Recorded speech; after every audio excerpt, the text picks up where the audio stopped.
सूरत तौबा से बिस्मिल्लाह क्यों हटाई गई, एक गहरी कुरानी हिकमत। अस्सलामुअलैकुम नाज़रीन, कुरान पाक अल्लाह की वो मुक़द्दस किताब है जिसका हर हरफ हमारे लिए हिदायत का ज़रिया है। जब भी हम तलावत का आगाज़ करते हैं तो सबसे पहले बिस्मिल्लाह पढ़ते हैं, जो अल्लाह की रहमत और बरकत का दरवाज़ा है। कुरान की हर सूरत के शुरू में ये रहमत का परवाना मौजूद है, मगर एक सूरत ऐसी भी है जिसके शुरू में बिस्मिल्लाह नहीं लिखी गई।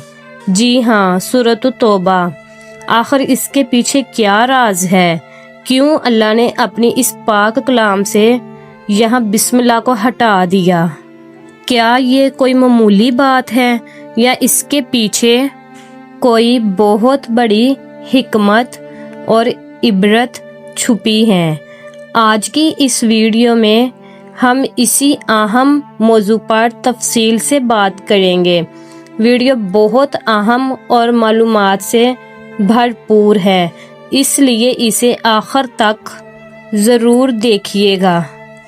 सूरत तौबा को सूरत बरात कहा जाता है। ये सूरत इस वक्त नाज़िल हुई जब काफरों और मशरकों ने मुसलमानों के साथ किए गए अमन के माहदों को तोड़ दिया था।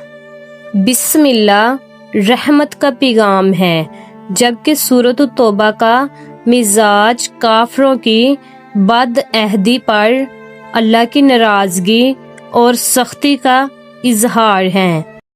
इसलिए यहाँ रहमत वाले अल्फाज के बजाय सख्ती का पैगाम दिया गया। हज़रत अली रज़ी अल्लाह अन्हा का वाक़या, जब नबी करीम सल्लल्लाहु अलैहि वसल्लम ने आपको ये सूरत मक्का में काफरों को सुनाकर बरात का ऐलान करने के लिए भेजा था, तो नाज़रीन, जैसा कि आज हमने जाना कि सूरत तौबा में बिस्मिल्लाह का नाम होना कोई इत्तेफाक नहीं, बल्कि ये अल्लाह की तरफ से इन लोगों के लिए एक बहुत बड़ी वार्निंग थी, जिन्होंने अहद तोड़कर गद्दारी की थी।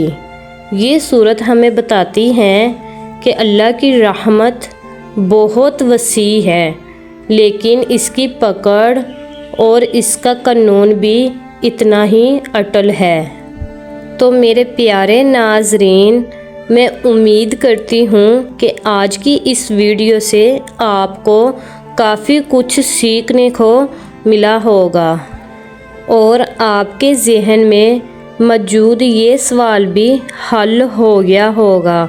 अगर आपको ये मालूमात अच्छी लगी तो इसे अपने अजीज़ों के साथ ज़रूर शेयर करें, ताकि इल्म की ये रोशनी और लोगों तक भी पहुंच सके।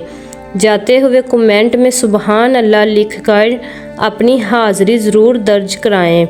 अगर आप हमारे चैनल पर नए हैं तो सब्सक्राइब ज़रूर करें, ताकि ऐसी ही मालूमाती वीडियोस आप तक पहुंचती रहे।